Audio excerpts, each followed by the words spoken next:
guys, welcome back to Let's Create with Alex Blake. I'm your host, Alex Blake, and today is another solo episode. Okay. Today's like the one solo episode that I can't say, oh my gosh, it's been so long since we had an episode, just us, because I literally was talking to you guys alone last week. So anyway, okay, so today we're talking about finding our photography style. And I am super excited about this episode because it is probably the top question that I get on Instagram from you guys. Like, I feel like I get this all the time. And I think it's such a good question because I think it's one that we're always asking as creatives because it ties so much into like ourselves and our lives. And I think as creatives, we're always trying to like, I don't know, I feel like we're always like in search of ourselves. You know what I mean? So I'm excited. But before we get to the topic, a couple life updates. Number one, if you are watching on YouTube, you see that there's a life update already with us. It's that I am not recording on my camera. You guys are practically FaceTiming with me right now because I'm doing it straight up from a webcam. Okay. Wait, is a webcam lame to say? Does that make me old that I just said a webcam? But you guys know what I mean, like from my laptop, okay? Anyway, I was being so dramatic when I said that. It's not actually like a life update. I'm not getting a new camera or anything like that. It has nothing to do with that. It's literally, guys, that I was kind of lazy today and I just didn't feel like setting up my camera. Which like okay, some of you guys might give me hate for that one because this is literally a photography podcast and I'm like, yeah, I didn't feel like setting up my camera, but oh well, let's be real. Lazy photographers unite. You know what I mean? So that's life update number one is that I'm feeling lazy today and I'm bringing you guys along with me and we're just FaceTiming instead of it feeling official, okay? We're like not grabbing coffee today. We're just having a FaceTime date. That's what's happening today. Okay. Life update number two. Oh, it has been so warm here, guys. Like, I was texting my friend Megan today and I said something about like summer being here. And she was like, Alex, summer? It's April. And I was like, oh, yeah, I kind of forgot, which sounds crazy. But like being in Charleston, like spring in Charleston, there's like nothing like it. It just feels so good outside. Today's actually a little bit colder. Today is like in the 60s, but all last week it was in the 80s, guys. And it just felt amazing. So I got to go out and surf for the first time since like last summer. So that was really exciting and caught some waves. Failed on a lot of waves. I've only been surfing for like this is my third summer and I don't surf in the winter because it's too cold and I'm kind of a wimp. So I don't want to wear a wetsuit or anything like that. And so I feel like it's always exciting in the beginning of it feeling like really good weather because I get to go back out in the water and just like grow and learn more in surfing. And yeah, I'm just like so excited that it feels good outside. I feel like a plant, you know, and just come alive in the sunshine. But honestly, this topic I felt like was a really good one to talk about the whole like finding our style. And the reason that I even wanted to talk about it, okay, this is going to sound so dramatic and so like I don't know, kind of emo, but but I was out on the water and I was surfing and I was with Zach and Zach is a lot better of a surfer than me. Okay. And just being real, but he's also been surfing for a little bit longer. He started when he was like back in high school. So he just like picked it up a lot quicker than I did. And my arm strength is not very good either. So there's that. Okay. So, and I didn't work out great this like last off season. So because of that, it takes me a lot longer to get out to the spot that we need to be in. And what happens is Zach will really quickly get out there and then a really cool wave will come and he's like, this is my wave. So he goes and then he comes back out and then there's another good wave and he goes and he just kind of like almost like rushes through it, but he can do that because he's like more trained and all the things. And it took me a while to learn this last year. And then being out on the water, I like thought about it again this year, but I can't go at Zach's pace. And if I do, I'm just going to wear myself out. And I was thinking about it and I was like, I feel like this is also kind of the same when it comes to like photography of like, when people are finding their style or whatever, like it's so easy to compare yourself to other photographers, whether that's photographers that you know in your close circle, in your hometown, or people that you listen to on podcasts, or if you see people on social media and you're like, I want to be there. Like, I want to be able to catch that wave. I want to be able to make my photos look like that. But the reality is, if you were doing that, you're like, you might not be able to handle it right now. Like your stamina isn't there yet, whether that's like your energy level isn't there because you also have another job, or you're not there yet because you just aren't skilled enough yet, but you one day will be, or you're not there yet because that's not how you function. Like that's not how you see the world. That's not your style. But when we compare ourselves, it can be really easy to feel defeated. And like for me, if I compare myself to Zach and I try to catch every wave that he's going to catch, I'm going to be exhausted and I won't be able to do anything for the rest of the day. Like I'm not going to be able to catch all the waves because my arms will give out on me from paddling. Okay. But when I wait and I'm patient with myself, then I'm able to catch waves and then sometimes stand up on them, depending on the day, depending on the waves and how I'm feeling. But like, I'm able to have more waves and catch more waves the more patient I am with myself, instead of like hurrying myself out of comparing myself to Zach. So I hope you guys kind of hear like the analogy in that of like, I want to talk about finding your unique photography style, because again, I think it's so easy to compare ourselves to other people around us. And I know that I struggled with that for a long time too, especially when I was part-time. I was like, I want to be here, but I'm only here, and I want to be further along than I am. And I feel like this is such a great conversation because, like I said, I get asked this question a lot, but I hope that people feel encouraged when we talk about it, not, oh, I have a list of things I need to do. So, all that to be said, here are 10 tips on how to find your photography style. Okay, I took notes. The first one is I want you to shoot as much as possible. And that sometimes might mean shooting just for fun, which also might mean shooting for free. And I know that's like a hot topic, like a little buzzword, is like shooting for free, okay or not. I'm a big proponent of shooting for free.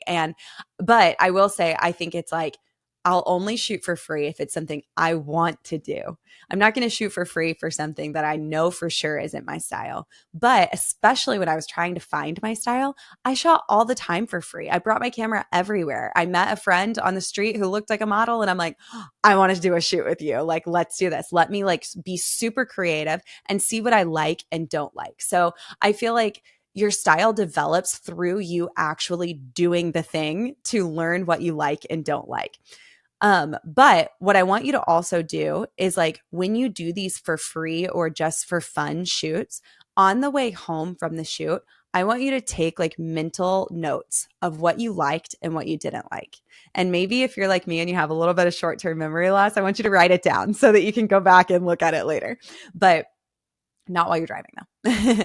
But I want you to like think through, it's kind of like a little self-awareness practice, but think through what went really well during that shoot. What did I really enjoy about that shoot? What are some things I probably would have changed about it? And what are some things that I just really didn't like about that shoot? And it's going to help you in the future to kind of like gear towards the things that you do like.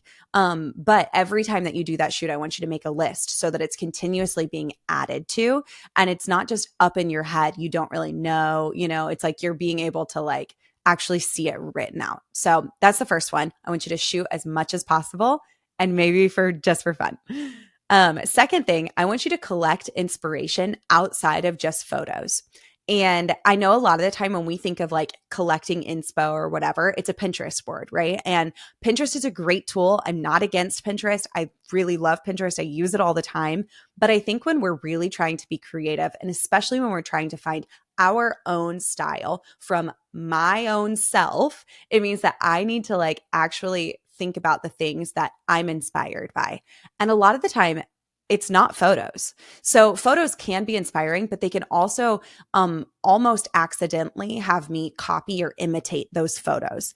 And I think inspiration is not imitation, right? So we don't want to look at those photos and just like copy that photo. We want to come up with a photo or a concept in our heads on our own. And some of the things that I think about with that is like maybe music. When you listen to music, or even just what kind of music do you like, right? But when you listen to music, what is it that you're visualizing in your head? Or what kind of music are you drawn to? And if you were to match that to a shoot, what would it look like? If you think maybe, okay, maybe you're a reader, right? If you're reading a book, what is it that you're envisioning in your head? What kind of books do you read? If you were to match your book to a type of client, what client would it be? And that's going to help you to kind of think through those things. You can think about that with anything that gives you inspiration. Maybe it's nature, maybe it's colors, anything like that. But that's number 2, collect inspiration outside of photography. Number 3, I want you to look for patterns in your favorite photos that you've taken. There's a part of this where like you can also look at other photographers and like what you really like in other photographers. But I want you to be careful with that because I don't want you to get in that comparison trap, right? Like the wave they're getting might not be your wave. So I like the idea of looking at it from like your own photos. So I want you to go to your Instagram feed. You're going to open it up. And I want you to look at like the first photo, like that cover photo that you're choosing, because most of the time those are like your favorite photos, right? Like that first one that you're allowing people to see is most likely your favorite. And I want you to look for patterns in those. So one for me that I noticed a while ago was when I was doing just for fun shoots, my favorite thing was to get close-up shots.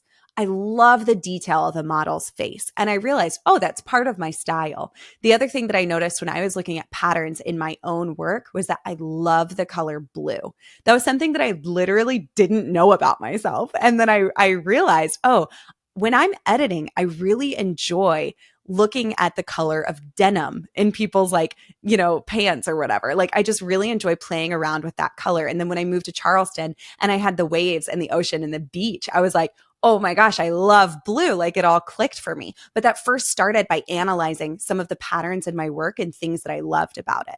So that's number 3. Look for patterns in your favorite photos. Number 4. Okay, this is a big one. We ready? Don't chase trends. We are not chasing trends, guys, okay? I think trends are really fun. I'm not saying that you shouldn't do them sometimes, but I don't want you to base your entire brand, your entire style, your entire niche of your work on a trend, okay? A little example, I'm not like knocking this if you do it, but an example of this would be like the pantyhose trend. Do you guys know what I'm talking about? Where you like have your camera and then you put pantyhose on the lens of your camera. That is a fun trend. Like it's really cool. It makes the photos awesome. It makes them like hazy and filmy looking and they're really, really cool. And it's great if that is like it within your style. But when something like that is a trend and you have based your entire style, your entire brand on using those pantyhose photos or whatever, then what happens when it goes out of style? Well, you're kind of stuck in a hole a little bit versus if you use trends less of like a substitute for a style and more of like an addition to your style, like kind of like putting seasoning on it, right? Like if you're putting seasoning on it, it's not like you're literally just eating that as sustenance. You're putting it on the meat, right? So you need to find your style and then you can add a trend to it. A great example for me is grain. Grain is really in right now. It's really popular. It'll probably go away in the next, like, I don't know, 5 years or so. But like, I'm not basing my entire style on grain. I'm adding it to some photos. It's not what I'm known for, but like, anyway, I love grain. Okay. I'm not like knocking grain, but I just think it's like, it's better to like have it in addition to rather than be like what your brand is like totally circulated around. Okay. So that's number 4. Don't chase trends.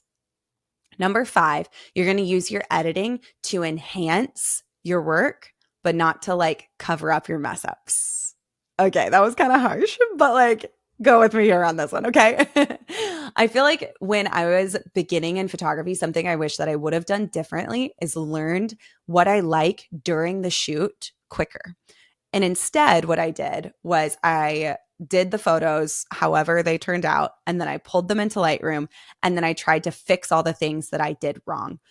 Small example of this was like the shadows. I would have them like facing a different way, and there would be shadows on half of their face. Now, that's a cool style technique if that is your style. It's not mine. And I didn't like that I did that, but I did it in the moment. So then I had to try to fix it in Lightroom, and it was like not looking good. Okay. Like that's not super fixable in Lightroom. Like I was using a brush to do it, but like it didn't look awesome. And then I felt defeated about my work when really, had I recognized what I liked in the moment of shooting, not just while I'm editing, I could have been able to fix that. And it would have like cost me a lot of time on the back end too of trying to fix it. And I would have been more confident in my work. So I really think like knowing your settings, knowing how to use your lighting, knowing how to use your camera in the moment is really, really important. And then you can also find your editing style. But it's so much more than that. It's not just editing style is your style. It's like your style as a whole. Okay. So that was number 5, use your editing to enhance. Okay, number 6, and this kind of goes along with that, but I want you to shoot in different lighting and use different settings. And I know that kind of like goes back to what we're saying a little bit, but I want you to think about it of like, I didn't know what I didn't know when I was using those shadows, right? I want you to think before you shoot. And I want you to think about different lighting situations that you can shoot in. So maybe it's backlit. Maybe it's direct sun. Maybe it's a little half and half. Maybe it's in shade. And I want you to purposefully put your subject in those spots during a shoot so you can figure out what you like.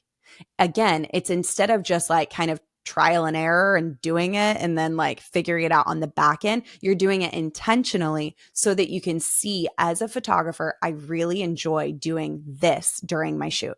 And settings are the same way. For me, I really enjoy a lower f-stop. I don't like it too low. I usually have it around 2.8, which works really well because I have a 24-70 and I really enjoy that. But I also had like a 35 for a while and I just didn't like the lower f-stop. That wasn't for me. But a lot of the time, portrait photographers are like, the lower the f-stop, the better. So if you're starting in photography and you're just listening to everyone else, what are you going to do? You're going to have a low f-stop because you want that blurry background because that's what people told you to do. But what if you put your f-stop really high and you really like that? And what if that becomes your style, but you never know because you didn't try it? So I want you to, again, purposefully try different things during a shoot. And maybe it's during a free shoot, the just for fun shoot, so that you feel like you have wiggle room to like be messy and it be okay. But I want you to try all the different things to see what it is that you like. And that goes along with number 7. Number 7 is notice what feels easy and what feels forced. So again, this goes back to self-awareness. Maybe it's not during the shoot that you're noticing this. Maybe it's on the way home. You're reassessing in your mind, okay, what worked and what didn't. But I want you to think about what's easy for me in a session. And then I want you to think about what's forced or what feels like it's really hard for me in a session. For me, I know that like communication, making my clients feel comfortable, being kind of silly or funny or like making fun of myself, that is something that comes like really naturally to me. Posing comes really naturally to me for an individual, like for a senior, because that's most of the time what I shoot. But like those things come natural to me. There are other things that don't come natural to me. So I know I need to build my brand around the things that feel easy to me, not forced. I need to grow in those things that feel forced to me. I need to learn in those things, but I shouldn't be making those things my brand because they're never going to be as good as someone who's naturally good at them, if that makes sense. Okay, number 8, create for yourself, not for the algorithm. So I feel like it's important to hear this. Some of your favorite work might not like do super well on social media. Okay. Sometimes I think it takes a while before it actually hits the right algorithm. So I want you to think about this. Maybe you are a family photographer right now, but you don't love shooting families. Maybe that's not like the thing that lights your heart up, but it's the thing that's getting your paychecks. Okay. If you want to not shoot families anymore and you want to veer into, let's say, couples, you've got to be sharing couples on social media. even if it doesn't feel like it's doing really well, because it's mostly just families that are seeing it and they're like, where are the kids, or something like that, you need to continue to share it until it hits the right algorithm. You need to really focus on your SEO, your keywords, and make sure that it's hitting the right algorithm eventually. But until then, you also know that you are creating for yourself. You're creating for you to feel confident in your work, to feel like you're proud of your work. It doesn't mean that you can't have family clients on the side and just never post it, but like, you want to eventually be doing the things and getting paid for the things that fill you up. So you need to be doing it, not just doing the thing that's winning in the moment. It's thinking long term, not just like momentarily. Okay. Let's go with number 9. Okay. Number 9, style includes more than just a visual. And here's what I mean by that. When we think of a visual, it's like a photo, right? Or something like that. But our style is so much more than something that we can see. I think our style comes a lot from our personality. And okay, this is going to be kind of harsh, but here we go. You cannot find your photography style if you don't know yourself first. And again, I know that sounds kind of harsh if you're like maybe in your early 20s or mid 20s and you're like, I don't know who I am yet. Like, that's okay. So many of us have walked through that. I am still figuring out who I am on a daily basis. Okay. But like, I know the basics. And when you know the basics about yourself, you can implement things about yourself into your photography brand and your style.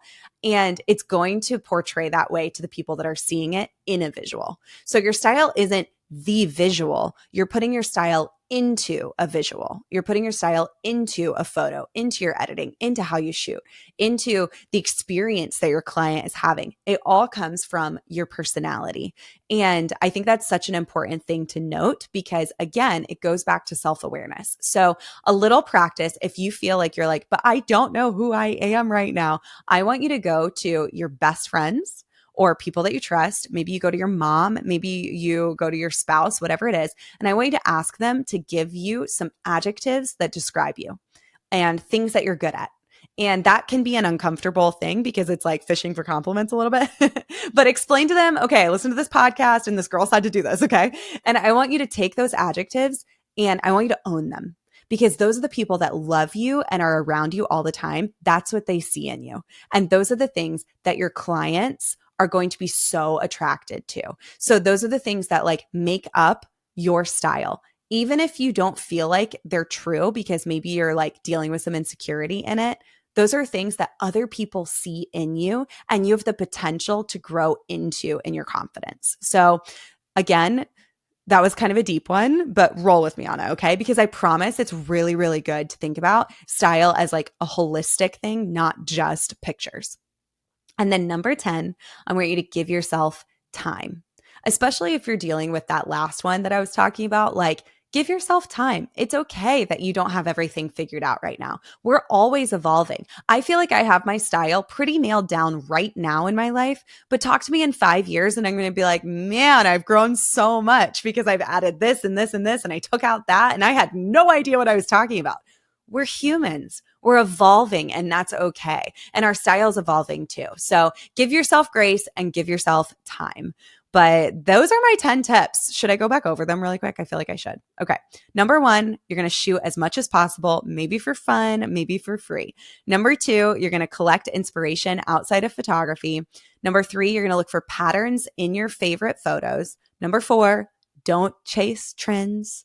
Number 5, use your editing to enhance but not cover up your work. Number 6, shoot in different lightings and settings. Number 7, I want you to notice what feels easy and what feels forced. Number 8, you're creating for yourself, not for social media. Number 9, your style includes more than just visuals or photos. And number 10, give yourself time. And guys, like, again, if you're still figuring it out, it does not mean that you are failing. It means that you're growing. And that's such an exciting place to be in. We're all in a place of constantly learning and growing in our photography, in our creativity, and in ourselves. And yeah, it's just like the best getting to learn alongside you guys. So that's pretty much all I have for today, guys. I will see you guys next week. And don't forget that I have told you, but nobody else, the photo camp dates. So photo camp for September 2025 is going to be September 4th through the 6th. Mark it on your calendars and I'll let you guys know as soon as tickets open. I'm so excited. Okay. Love you guys so, so much. You've been listening to Let's Create with Alex Blake. I'm your host, Alex Blake, and I will see you guys next Thursday. Bye.